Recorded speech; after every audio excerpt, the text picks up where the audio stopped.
English translation. 576 contact Monday, the 9th of December 2013, 15:17 hours. Hello, Ptah.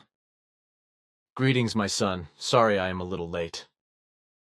I had to go to the post office and also did some shopping. There were a lot of people at the post office, so I had to wait. Greetings also to you, Edward. It is only 2 minutes late because we had an appointment at 15:15 HRS. I can stay a bit longer today, but I would like to get straight to my point. Of course, but if there is enough time, I have one more question. Of course. My request is of a purely private nature, and it is the following. And this is what you want me to actually advise you on, dear friend? Yes, that is my wish.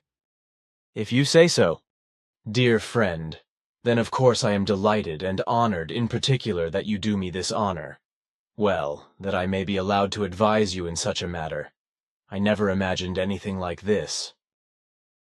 But it is really a very great honor for me, on the one hand because we have a deep friendship, and on the other hand because of your much older age towards me. But the age is not important for me, but first of all our friendship, and secondly your wisdom, which makes me seek your advice. You shower me with honor, and whether I am worthy of it with my advice, that will probably only be decided after I have told you what I think and have to say. So, you have given me explanations and advice which I myself have not considered, but which I understand perfectly, and according to which my decision will also be mine. It is a great need for me to embrace you and also to express my thanks to you. Thanks, dear friend. It has been a great honor and pleasure, and I also thank you, Ptah. But may everything turn out as well as I think it will, and I told you that it will certainly turn out that way. Your advice and the corresponding explanations you gave me really mean a lot to me and made me find my decision. Then may I ask now if you still have time to come up with an answer to my question? That is without question, because we did not need as much time as I had thought at first. Very well.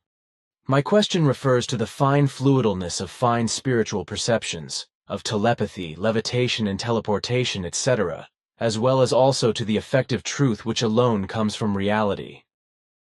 Can you say something in explanation about this just accordingly? What emerges from your discoveries? It does not indeed have to be a treatise, because it really is enough if you simply briefly and clearly summarize the essentials. You can also explain this. I could do this, but I think that only an explanation on this matter on your part would certainly be of meaning. Naturally, I can certainly give an explanation from our point of view. The natural world, which exists in material and fine fluidal form, corresponds alone to reality, and only in it is also the effective truth predetermined. Therefore, the truth can be found nowhere else than in reality itself. All of this means that the natural world not only has a material reality and truth, but also a fine fluidal reality and truth. Hence must about fine fluidalness, which is a fine fluidal consciousness, energetical factor, is to be effectively understood as a high fine fluidalness. Because this corresponds to a purely spiritual energetical nature which is many times finer than even fine fluidalness, which forms a symbiosis with the purely material. The Earth human is at the present still not in the position to register, to measure, and to prove fine fluidal energies with physical means, although he, however, certainly is able to track some fine fluidal signals. The reason for this is because it is a kind of energy conversion into another, whereupon an energy transformation signal is released in magnetic vector, respectively in the magnetic flux density. From the fine fluidal energies emerge also electric and magnetic signals, the effects of which can be observed and registered.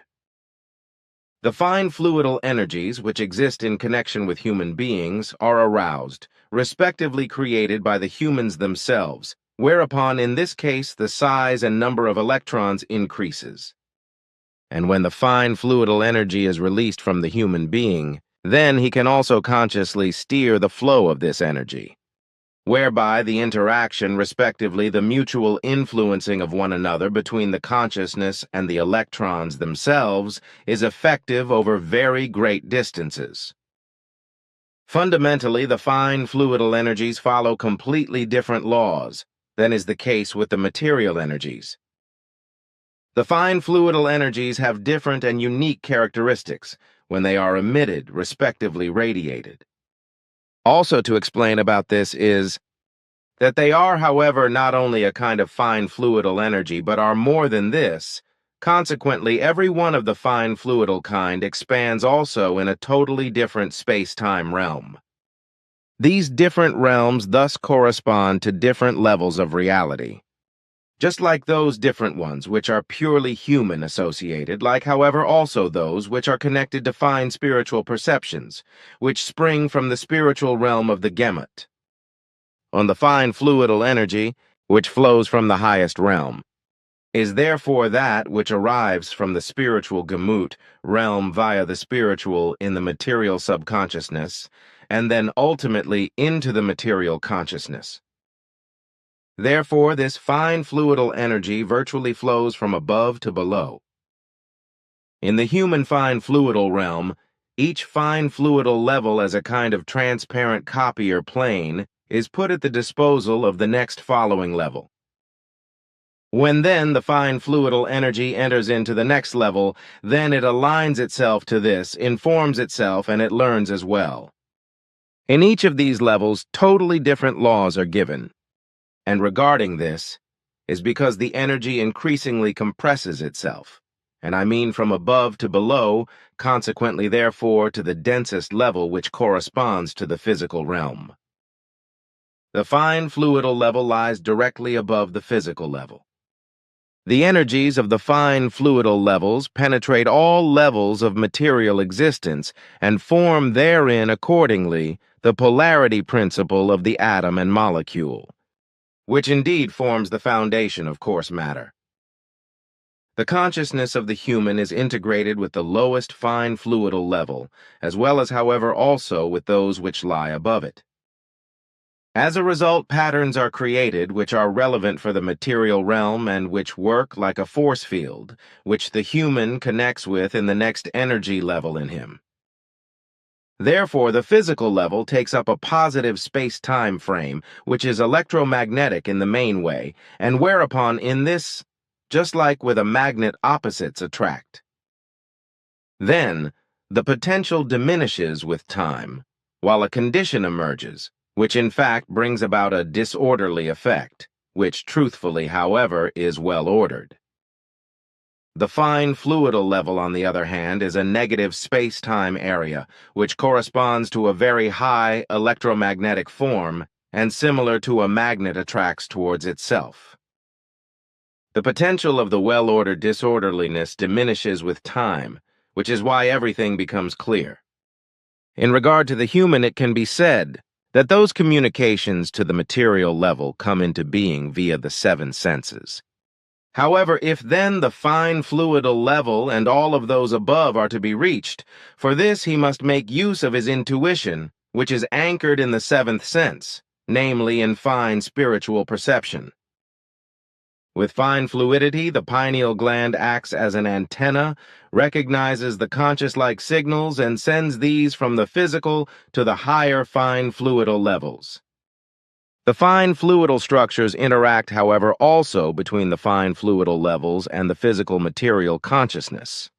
Because they have an influence on the lower and higher levels, as a result, the human can perceive them also on the physical, respectively material consciousness level. Material energy manifests itself in the frame of positive space-time, whereby it in nature is accordingly electromagnetic and has a positive mass. This material energy arouses a gravitation, and it, in contrast, fine fluidal energy, is much slower than the speed of light, and in contrast to fine fluidal energy is also visible in its movement.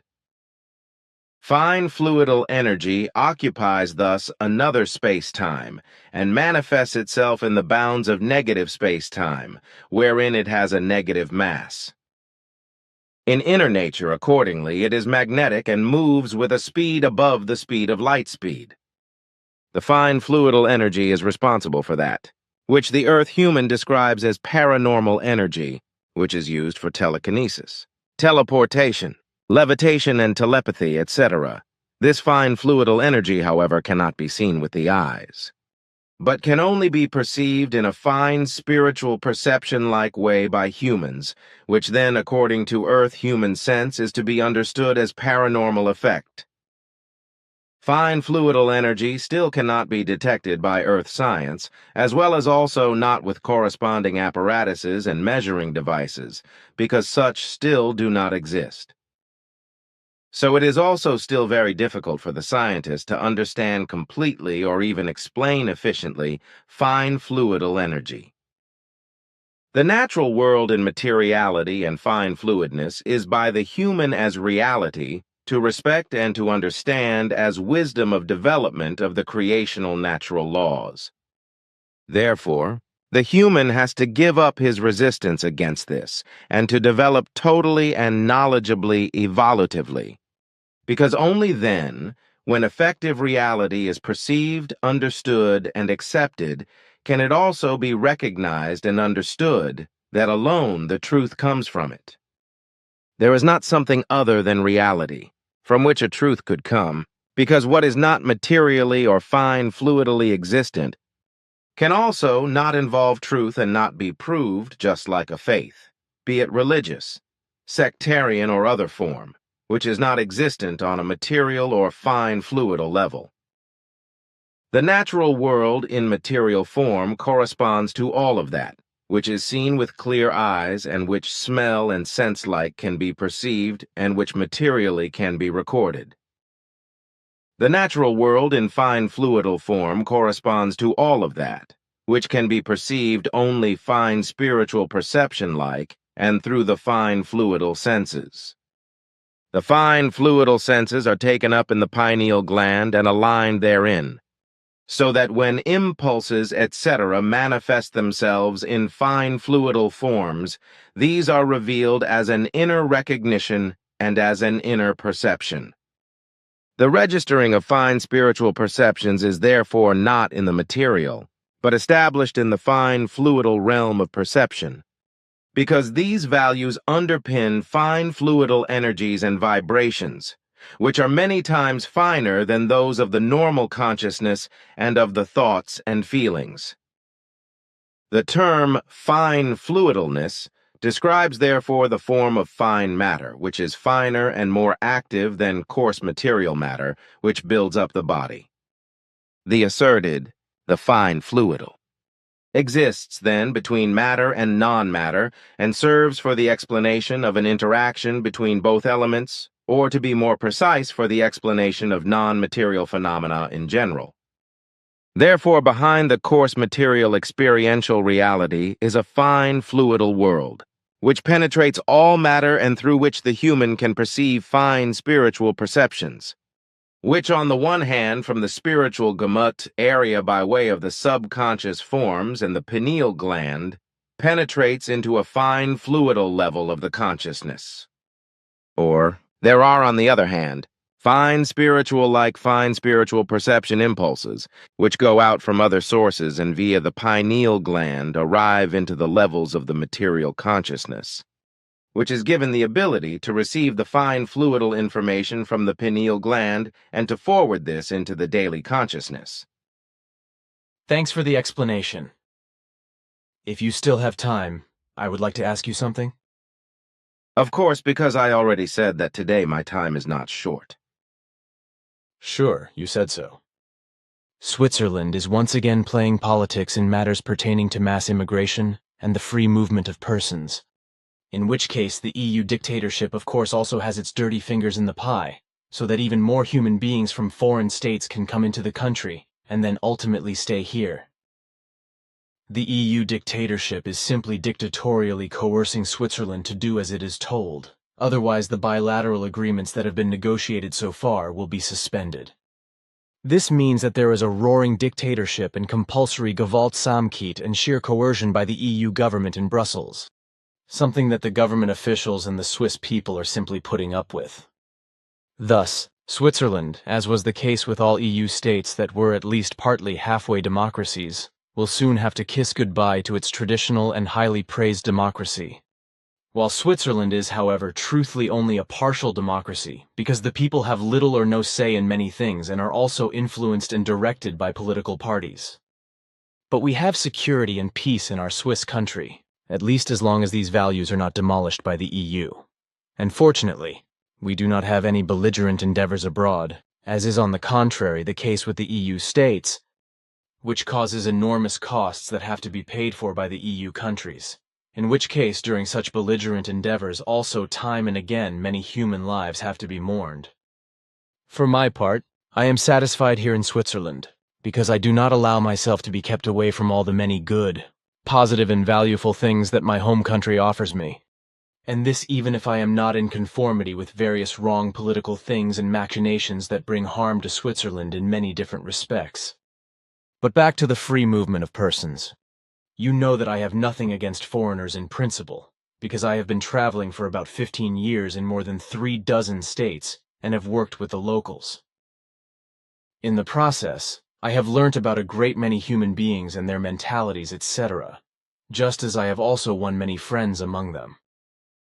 So I can state with a clear conscience that I have learnt a lot from all these human beings in the different countries, and can therefore also say that I am really kindly and humanely minded towards them. Nevertheless, I still think that the immigration of human beings from foreign countries into Switzerland, which also affects all other industrialized countries, is slowly but surely leading to an overpopulation in the country, which sooner or later will no longer be manageable. This will also lead to many labor, financial, cultural, medical, religious, sectarian, social, economic, and insurmountable energy, mentality and racial mixing problems, as well as to hatred, altercations, and an increase in illnesses, rampantly spreading diseases, as well as criminality and felonies, and this not only in the society in general, but also in the family sphere. Switzerland already has a total population of more than 8 million, which is already now too much, because a lot of cultivated land has also disappeared with immigration.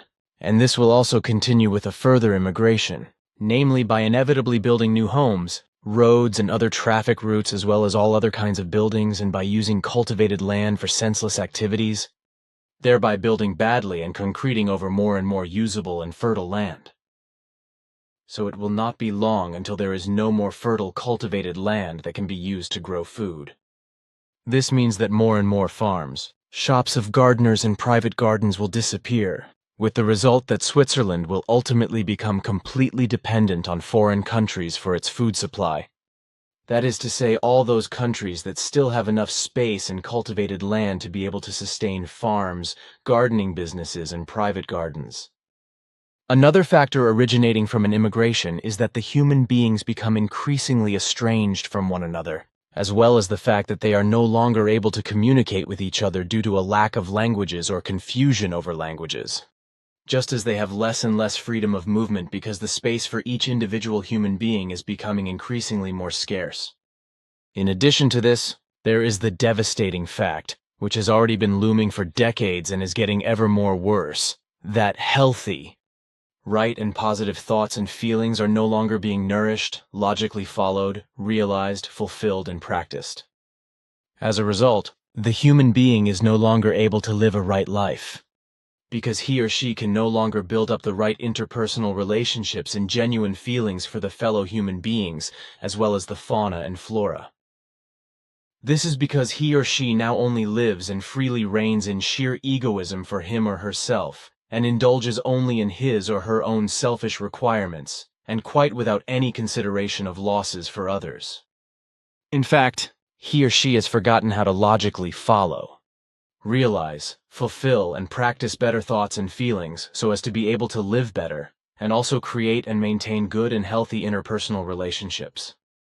Criminality and felonies in the families, schools, and in the society have already increased horrendously for a long time, as well as all kinds of allergies and infective illnesses, with cancer in particular having risen tremendously among the human beings, and this not least due to food interspersed with all kinds of poisons and breathing air contaminated with poisons.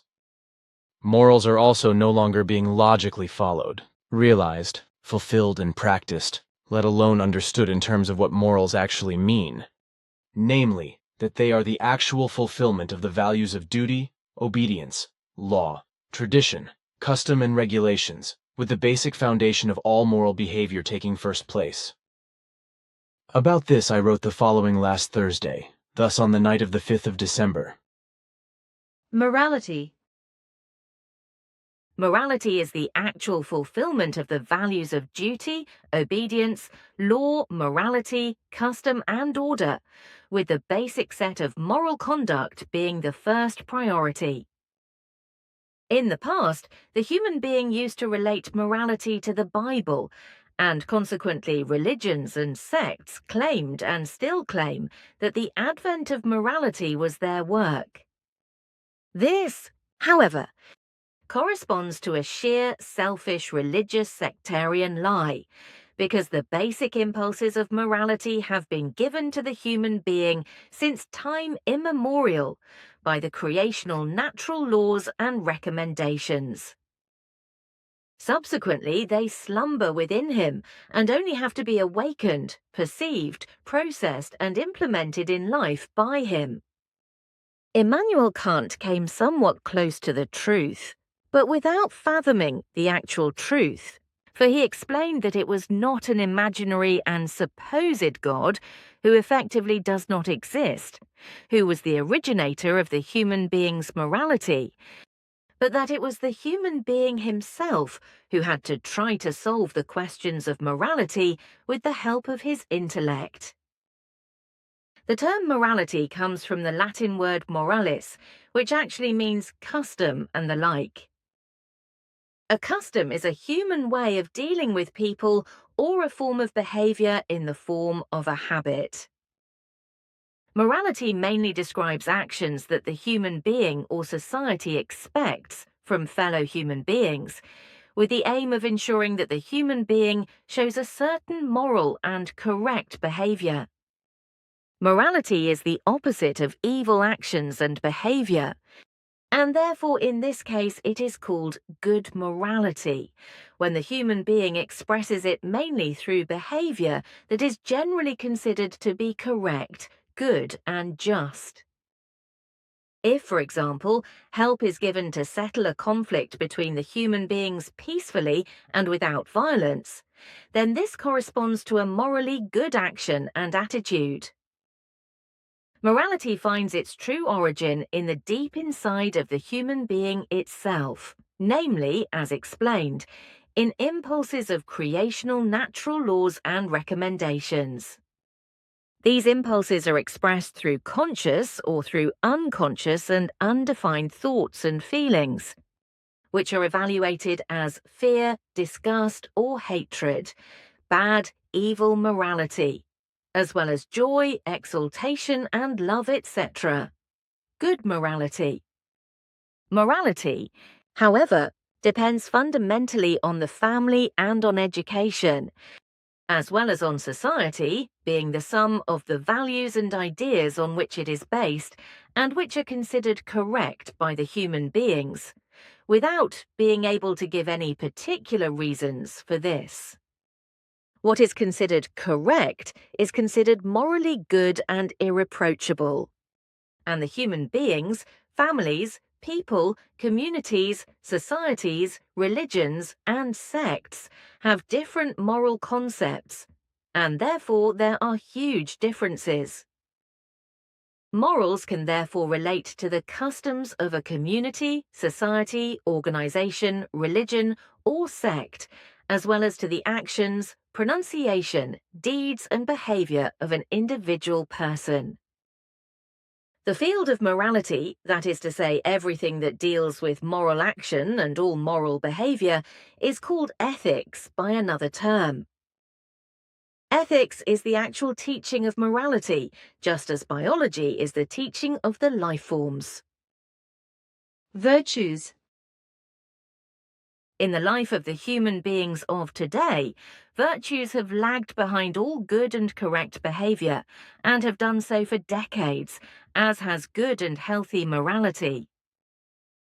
And also with regard to the virtues, it is no longer understood today what values they actually embody. Virtues are very diverse and can be defined and explained as follows. The term virtue corresponds to a verbal abstract and is derived from taugen, that is to say, from a verb that has the basic meaning of to be suitable, useful, and benefit. Already more than 1,000 years ago, virtues were described as usefulness and strength, later also as heroic deed and efficiency. In the Middle Ages, a change of meaning took place, whereby the term was interpreted specifically as a moral meaning, and thus, without the originators of this meaning having any knowledge of the creational, natural, ethical impulses manifesting themselves in the human being, as a moral behavior. This new moral behavior was contrary to vice and sinfulness, and to everything that was offensive, wrong, incorrect, etc., which in this way was particularly appropriate to the Christian religion and claimed to be the originator of moral concepts. This use of the term morality quickly became established, whereby the Christian religion and moral theology also included chastity in the concept of morality, but this only corresponded to a hypocrisy which has been preserved until today, especially when the priestly and peonical sexual assaults on children and women are remembered, which again and again give rise to statements which are distanced from religion and are ironic and mocking. Since time immemorial, virtue has also been defined as the human being's ability to fulfill his or her special tasks, as well as the fitness of a thing. Virtue is also extended to animals and to the creature, as well as to a limb in relation to the purpose for which it is to serve. Thus, in relation to virtues, fitness, excellence, and excellence are also taken into account. Originally, manfulness was also considered a virtue, especially with regard to military valor. Thus, in earlier times, the term virtue was used to denote various qualities that were considered desirable in the context of social and moral values.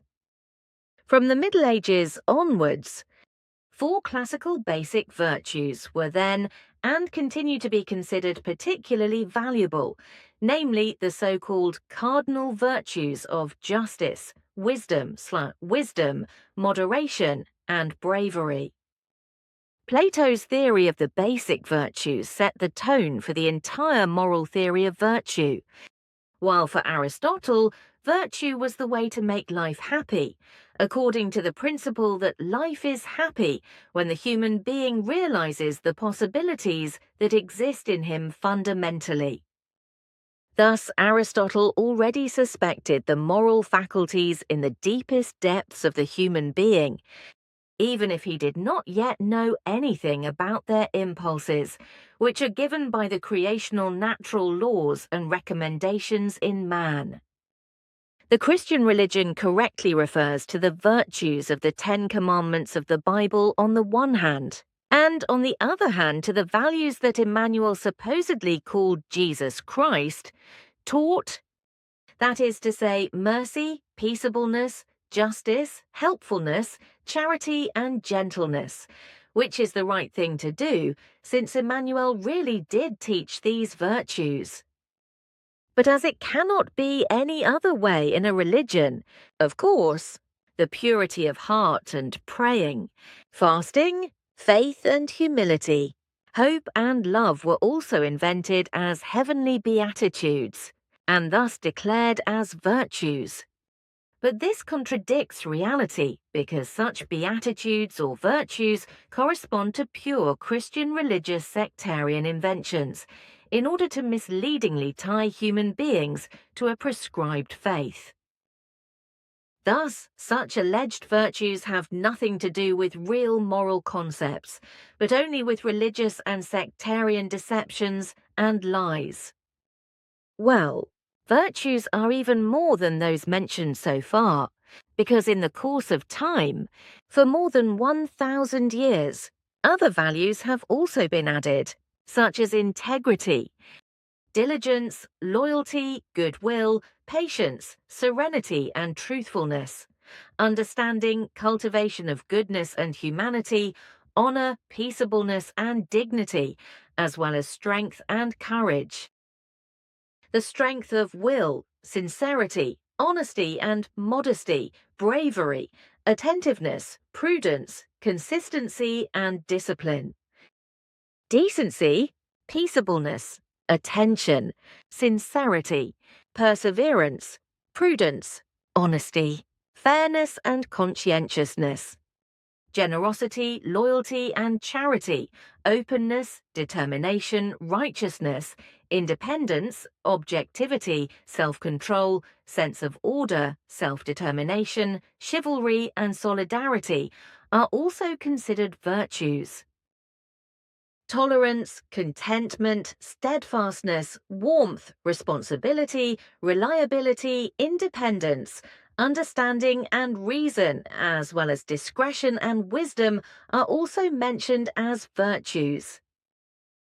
Devotion to a good cause, gratitude as well as trust, forgiveness and constructive interpersonal relationships are also considered virtues, as is the avoidance of lies.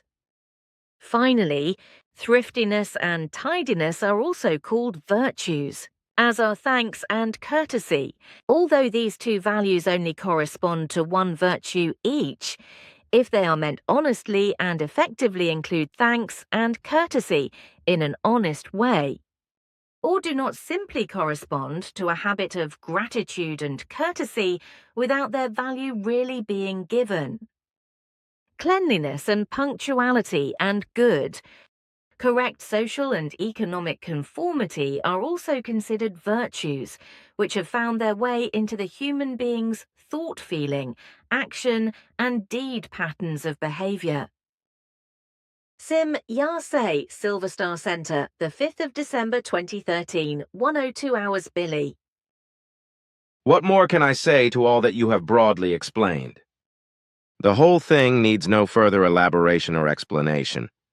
For everything is correct in every respect, both with regard to mass immigration and the free movement of persons and the consequences thereof, as well as with regard to the moral and virtuous executions. You have set everything out in such a way that nothing can be misunderstood, also in relation to the threatening effects of an overpopulation of industrialized countries. After all, it is not only the threatening overpopulation of the industrialized countries, but also the entire global overpopulation which is causing more and more disaster in a global way. On the one hand, mammals, feathered animals, and fish, etc. are being bred and fattened in huge quantities for human meat consumption. And on the other hand, all these creatures produce enormous quantities of methane gases and excrement, the decomposition of which also produces toxic gases and stench. As a result, the atmosphere is becoming increasingly polluted, and carriers of dangerous germs of disease and epidemics, from which the human beings are attacked, fall ill, waste away, and ultimately lose their lives. Cancer is probably one of the worst of these forms of disease. Although this disease, which is spreading more and more rapidly, can already be described as an epidemic, as the extent of these diseases is already unmanageable worldwide. The World Health Organization and all those responsible for medicine and the fight against disease are still not talking about cancer, nor about its origins, as I have just mentioned, and also very much in the food that is permeated with toxins. This is precisely because the food industry is impregnating food with toxins to make it tastier, to make it easier to store, etc. The health authorities and all those responsible for this are either silent, or they lie unscrupulously or in ignorance of the truth that certain small amounts of the various poisons in food are harmless and harmless to the human being. This is despite the fact that you have clearly stated that even the smallest amounts of poisons are dangerous for the human being and its organism. But that does not bother the criminal and felonious responsible persons, because all they care about in every respect is to make an enormous amount of capital out of everything, no matter that they effectively walk over dead bodies. As a rule, they themselves are not affected by this, because they are very careful not to use the poisonous food. Consequently, they do not care if the human beings who eat such food fall ill, waste away, and die a miserable and painful death, because all that matters to them is that they are able to raise a lot of money. In this way, this also affects the pharmaceutical companies, which sell their medicines at incredibly high prices and do not saturate them with therapeutic substances in the way they should. As a result, many medicines are substandard, and therefore also not suitable for really being effective to a good extent. On the other hand, however, there are also drugs that are sold that are grossly overdosed, while many also have very dangerous and often life-threatening side effects. Then there is the black market in medicines, through which pharmaceutical products are manufactured and distributed, today, usually via the internet, in an uncontrolled way by states and health authorities. All the medicines, including the dubious ones produced by the pharmaceutical industry and also those resulting from the black market, are then unscrupulously sold to human beings at horrendous prices, many of them even more so as to endanger health rather than improve it. These are all consequences of the massive overpopulation on Earth, where companies and corporations of all kinds and their operators are just as greedy for money as many other human beings, also doing anything for their greed, regardless of whether others are harmed or even lose their lives. But these are by no means all evils, for overpopulation also brings with it all the other evils that are rampant on Earth today. Thus, the consequences of the machinations that emerge from the immense mass of humanity are destroying and annihilating everything, not only in nature and its fauna and flora, but also in the climate, the atmosphere, and thus also in the whole quality of life of the human being.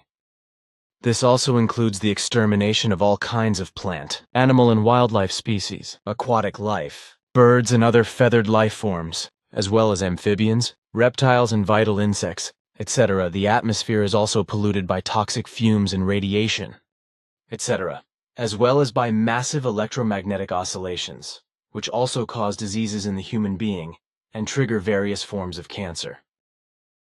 These also include the electromagnetic oscillations caused by the radio waves of the mobile phone variety, which make the atmosphere more fertile. But it is also all the electromagnetic oscillations that are caused by the entire worldwide electrification on which the majority of the earthly humanity depends today, especially in the industrialized countries and in those third world countries where electrification has already largely gained a foothold. If, in the future, electricity suddenly collapses on a large scale, which has probably already become inevitable, this will, in the worst case, trigger a widespread enormous catastrophe which will cost masses of human lives. Just think what will happen if one day the sun goes mad and there is a global or other large-scale collapse of electrical energy on Earth, or if megalomaniacs and irresponsible madmen, of whom there are more than enough in governments in various countries, detonate hell bombs or carry out other destructive acts which will inevitably cause the collapse of electricity. But hardly anyone thinks of that, but it is simply lived out into the day, leaving the scepter of destruction and annihilation to the irresponsible.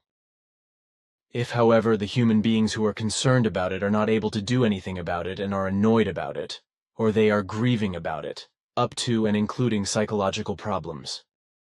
Others, who are religiously and sectarian in nature, live in the farewell of the belief that by praying to their imaginary God they could change everything for the better, which is not only nonsensical, but also completely useless.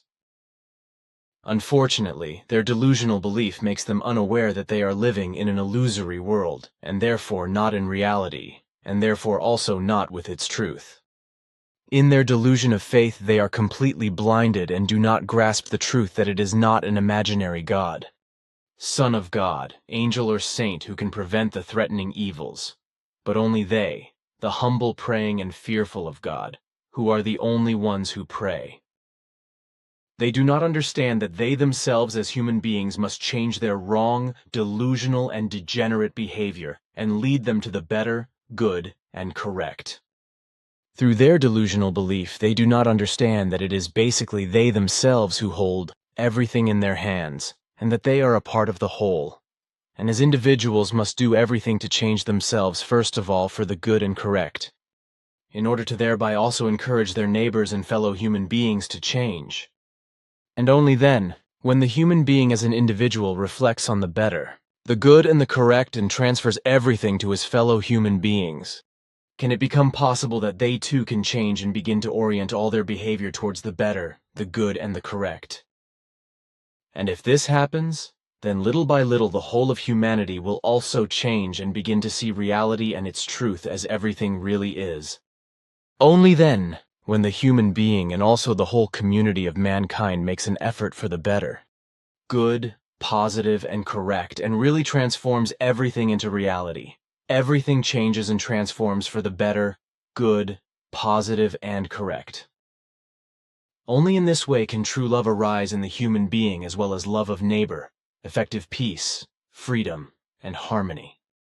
If, however, only religious and sectarian delusions of faith are plagued by fear, pleading, begging, and humble prayers to an imaginary God and equally to angels, saints as well as idols and glorified human beings, then nothing at all changes. It is only of any use if the human being finally understands that there is neither a God nor angels and miracle-working saints, and that therefore he himself must take the reins if he wants to achieve anything and change something for the better. Good, positive, and correct according to the creational natural laws and recommendations. When man finally realizes that he alone, and not a God, son of God, angel, or saint, is the forger of his own personal and the whole of humanity's destiny, but only he alone as a human being, then he begins to cultivate his own thoughts and feelings, as well as to consciously and responsibly consider and carry out his own actions and deeds. Unfortunately, it is still the case today that the human beings of the earth are prisoners and slaves of the evil-bringing religions and sects, because they force the human beings into a humble servitude of faith to an imaginary God, the Son of God, as well as to angels and miracle-working saints, thus not only obstructing the believer's path to reality and its truth, but misleadingly even forbidding them by lying. In this way, the good that effective reality and its truth offers is suppressed, and consequently the creational natural laws and recommendations cannot be recognized either. Thus, since ancient times, since religions and sects have existed, the good, positive, correct, and true have been suppressed and denied by them, both religiously and sectarian, through lies, by misleading the believers in God with false love phrases. This is done by preaching a love of God in religious and sectarian terms, which is to be recognized and also cultivated by the human beings. But there can be no love of God, for since there is truly no God, the human being can also not make such a love his own. But what he is able to do is to create love in himself and to pass it on to his fellow men, instead of relying on evil and misleading religious, sectarian, and therefore worthless phrases which fundamentally create only misdirection, confusion, and evil. And an enormous amount of evil does indeed come out of the heresies of religions and sects, because they distort and falsify reality and its truth, which has brought enormous suffering to earthly humanity since time immemorial, and which is also the case today. So it is only when all the evil and wickedness created by the religions and sects, which still exist today and hold billions of godly human beings in their clutches, finally disappears, that a better, good, and positive future can be aspired to. Only when the evil disappears can the good be created. Nicodemian already taught this when he noticed that the good disappeared more and more from the human being's senses and aspirations, which is why he coined the word, "When the good goes, then the evil comes into being." This old word of Nicodemian was already true in his time, as it is still true today, and will be so far into the future. His wise word has also been preserved up to the present time, although it has undergone a change and is called today, "When the good is silent, the evil shows itself." There would be much more to say, but I think we should move on to another subject, because I still have questions, if I can put them forward. Your statements cannot be disputed, for they are correct. So I do not have to comment on them either. If you have any questions, please. On the 2nd of November, during a private conversation, you told me that you had received new techniques from the sonar that might give you better insights into the 4 groups that operate around Earth. That is correct, but I cannot talk about it in detail because I have to keep silence about the exact activities and processes as well as the details of the new technology, at least officially. We ourselves have been reluctant for some time now, as a result of disinterest, to investigate the background and existence of the 4 groups. In September of this year, however, something special happened which made it necessary for us to take another look at the 4 groupings, or at one of them in particular. This prompted us to look for technical aids from Askett's friends, the sonarn, in order to get to the bottom of the particularities we had noticed. As a result, during the last month, with the means made available to us by the sonar people, we have carried out in-depth investigations and have thus obtained important information about those particular aspects of the grouping to which we were particularly interested. As a result of our investigations in this regard, we have been able to clearly establish that the grouping in our interest is not of terrestrial origin, but is in fact Earth foreigners. With the new sonar technology, we were also able to penetrate the materials of their round, triangular and boomerang-like flying apparatuses, and use special equipment and devices to get inside their flying apparatuses, without them being able to register this. In this way, we gained knowledge of the life forms themselves inside their flying apparatus, and also of their technology, which is still inadequate compared with ours. We were also able to take a look at records, which provided us with a lot of interesting information. Also in this respect, that it has been impossible up to now for the Earth foreigners to locate or otherwise recognize our Plejaran flying machines. So we have remained unknown to these strangers to this day, which will remain so, because we continue to shield ourselves and do not wish to have contact with them, as our directives also prohibit us from doing as a result of certain serious negative observations we have been able to make about this species. Our linguists were also able to decipher the language and written language of the Earth foreigners in less than 9 days, which also allowed us to gain extensive knowledge. We were also helped in this by tiny recording devices which we were able to beam into the interior of the foreign flying apparatus, which provided us with a great deal of interesting information, and which could also not be registered by the foreigners because their technology in this respect is still extremely deficient. In the end, we were also able to determine the origin of the Earth foreigners, so that we now know where this group is going or from where it came to Earth and continues to come here. I am not allowed to say more about this. This is a lot, and I hope it will not harm you if these strangers find out about it. It is certainly interesting for many people to learn about it, if I mention it in the report of the conversation. You can do that without hesitation. And you can also publish it in a bulletin if you want to. Because the alien species can only take note of what I have explained, but that's all it can do, because it cannot locate us in any way and therefore cannot harm us either. We also know from our investigations and studies that these Earth foreigners are not able to penetrate our space-time structure. This is directly reassuring to hear. But thanks for your interesting information. But what is now with the other 3 groups? For the time being, there is no reason for us to try to clarify their situation. An interest could only arise if special occurrences would make further clarifications and investigations seem important. So the future will prove it. Then I would like to ask you about the giant black holes that exist in the universe. How do these giants come about? Because I cannot imagine that they become so gigantic simply by swallowing up their own galaxy. That is also not the case. As you know, the galaxies, many of which contain black holes. Wander in the vastness of the universe, with many of them coming closer together over millions and billions of years, such as the Milky Way galaxy and the Andromeda galaxy. Both galaxies have large black holes, which actually do not correspond to holes, but are enormously massive black formations around which an infinite number of shining stars circle, slowly being torn into the enormous black mass.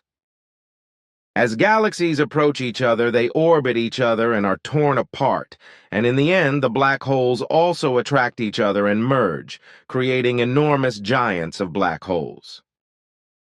However, these can also continue to take up matter when they collide with other galaxies, making them larger and larger. In our Milky Way center, how big is the black hole?